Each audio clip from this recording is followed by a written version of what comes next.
एक अंतिम एग्जाम्पल देके फिर मैं निष्कर्ष की तरफ बढ़ूंगा। मैं एक आईएएस ऑफिसर को जानता हूँ, 2 आईपीएस को जानता हूँ, बहुत योग्य लोग, देश के सबसे अच्छे संस्थाओं से पढ़े हुए लोग, प्रॉपर आईएएस प्रॉपर आईपीएस में नौकरी करने वाले लोग, और इन तीनों ने अपना जीवन समाप्त कर लिया नौकरी में रहते हुए। क्यों? क्योंकि नौकरी और घरेलू जो दुविधाएं थी उनको झेल नहीं पा रहे थे, ना झेल पा रहे थे, ना भूल पा रहे थे, लेट गो नहीं कर पाए तो गिव अप कर दिया। और इसलिए मुझे अक्सर लगता है कि जितनी चीज़ें हम सिखाते हैं बच्चों को, हिस्ट्री, इकोनॉमिक्स, लिटरेचर, वो सब ठीक है, उनका भी महत्व है। शायद उससे ज़्यादा महत्व इस चीज़ का है कि ये समझे कि अपने इमोशंस को कैसे मैनेज करना है। जब जीवन में ऐसा लगे कि सब खत्म हो गया है, जब जीवन में लगे कि बहुत टॉक्सिक किस्म की लाइफ हो गई है, उससे बाहर कैसे निकलें, शायद ये सबसे महत्वपूर्ण लेसन होता है जो हम सबको सीखना चाहिए। मैंने कहीं से सीखा नहीं है, ना मैंने ऐसी किताबें पढ़ी हैं, हालांकि मैंने 2 किताबें मंगवाई हैं पिछले हफ्ते, पढ़ी नहीं है अभी तक, तो मैं किताबों के बेस पे नहीं जानता कैसे सीखते हैं, लेकिन ज़िंदगी से तुम सीख सकते हैं। इन कहानियों का सबका एक ही सार है, वजह अलग अलग है। एक व्यक्ति ने इसलिए अपना जीवन समाप्त किया कि वो रिश्ता उसके हाथ से छूट रहा था। एक ने इसलिए जीवन समाप्त किया कि रिश्ता बन गया था पर समाज के दबाव, घर के दबाव मैनेज नहीं कर पाए। एक ने जिंदगी भर शादी नहीं की सिर्फ इसलिए कि वो पुरानी यादों को भूल नहीं पाया। अरे एक बार गलती हो गई तो हो गई, आगे तो संभावना जीवन में है भाई, क्यों इतना हावी रखना उसी दिमाग के ऊपर। कुछ लोग देश की सबसे अच्छी नौकरी में होकर हर पैमाने पर सफलता की हर कसौटी पे खरा उतरने के बाद जीवन नहीं बचा पाए, क्योंकि दूसरों की नज़र में आप बहुत सफल हो जाए, अपनी नज़र में शून्य हो, तो फिर जीवन कैसे बने, जीवन कैसे बचे। इन सारी कहानियों का मूल भाव एक ही है, अगर आप खुद को हैंडल नहीं कर सकते तो दुनिया को क्या हैंडल करेंगे। दुनिया को हैंडल करने से पहले खुद को हैंडल करना सीखना पड़ता है, और उसका सबसे आसान जो रामबाण उपाय है उसको बोलते हैं द आर्ट ऑफ लेटिंग गो, जाने दो। वो अफसाना जिसे अंजाम तक लाना न हो मुमकिन, उसे एक खूबसूरत मोड़ देकर छोड़ना अच्छा। साहिर ने लिखा। प्रेम की दुनिया के बारे में साहिर से अच्छा कौन लिखेगा। तारुफ समझते, तारुफ मतलब परिचय, इंट्रोडक्शन। कहते तारुफ रोग बन जाए तो उसको भूलना बेहतर। अरे परिचय हुआ किसी से, आपकी भाषा में इंट्रो हुआ, यही बोलते हो ना आप लोग, इंट्रो हो गया, इंट्रो हुआ, दोस्ती हुई, बाद में लगा रहे यार ये तो ऊट पटांग आदमी है या ऊट पटांग लड़की है, छोड़ो फिर, ऐसा क्या लोड लेना है।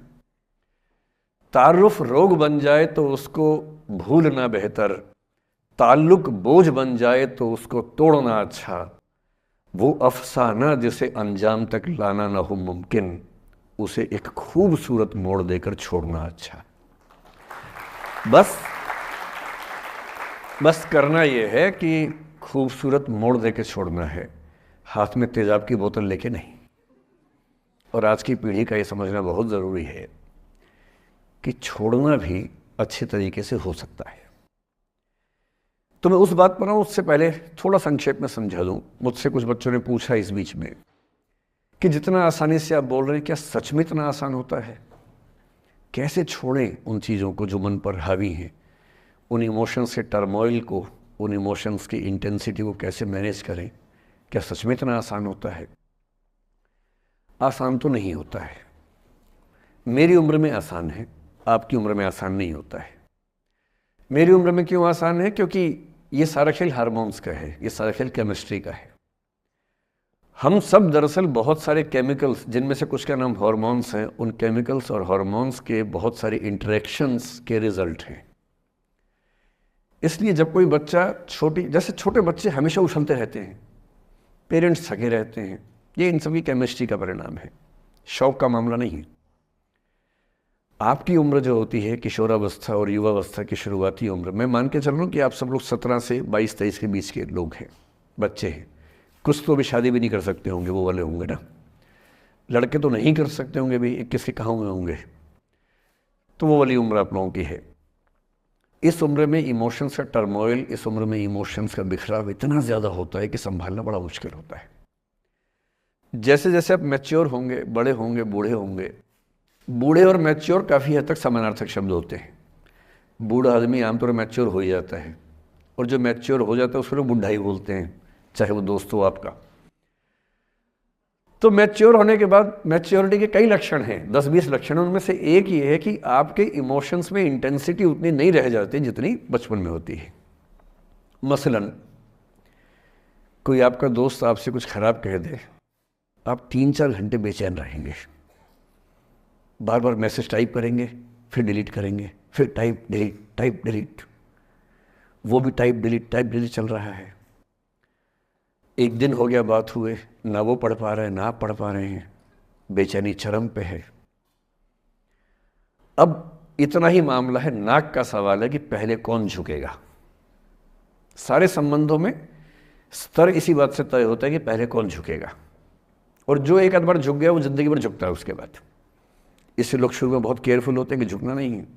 3-4 ज्ञानी पीछे बैठे ही होते हैं कि नहीं झुकना नहीं है, वो झुकेगा, वो झुकेगी, तू क्यों झुकेगा। इन ज्ञानियों से बचना बहुत ज़रूरी है, ज़िंदगी जहर बना देंगे आपकी। अब दोनों ईगो फाइट कर रहे हैं कि पंजा किसका गिरेगा, इस पर फाइट चल रही है। 2 दिन हो गए, 3 दिन हो गए, उसके बाद एक आध आदमी पिघल जाता है, उसको लगता है भाड़ में जाए यार, बात ही नहीं हो पा रही, तुम ईगो कर रहे हो। फिर वो फ़ोन मिलाता है, ये भी फ़ोन की इंतज़ार में 3 दिन से सो भी नहीं रहा बेचारा, हीरो बेशक बन ले पर बेचैन तो भाई। खटाक से फ़ोन उठता है, अब दोनों कान में फ़ोन लगा के रखिए, कोई नहीं बोल रहा, चुप। क्या बातचीत चल रही है सोचिए, एक भी शब्द नहीं, एकदम चुप। थोड़ी देर के बाद कंफर्म करने के लिए कि है भी या नहीं, एक बोलता है हेलो, वहाँ से आवाज़ आती है कोई एक मैं थोड़ा ऐसी जोकर टाइप की बात करता हूँ, मुझे मोटिवेशनल स्पीकर ना समझे आप लोग, मैं ऐसी हंसी मजाक ही करना आता है मुझे, वही मैं करता हूँ। लेकिन इससे आप ये ना सोचिए कि मुझे पढ़ाना नहीं आता, मैं पढ़ा भी लेता हूँ इसके लिए मुझे वो भी आता है, लेकिन अभी क्योंकि आप बच्चे छोटे हैं तो मैं आपके साथ वैसी बात ही कर रहा हूँ। अब ये सब चल रहा है। अब इसमें अगर कोई एक व्यक्ति झुक गया, बात आगे हो गई तो हो गई, वरना कई रिश्ते ऐसे भी होते हैं जो इसी बिंदु पे खत्म हो जाते हैं कि तेरा भाई नहीं झुकेगा, भाभी झुकेगी, और उधर जीजू झुकेंगे, दीदी नहीं झुकेगी, जीजू झुकेंगे, दीदी क्यों झुकेगी, और ना जीजू झुक रहे ना भाभी झुक रही और उस चक्कर में जो अभी बेचारा रिश्ता बना भी नहीं था, वही वो ज़मींदोज़ हो गया, वही वो ख़त्म हो गया। पर ठीक है, हो गया तो हो गया, भाड़ में जाए, ऐसा क्या है, डर किस बात का है इसमें।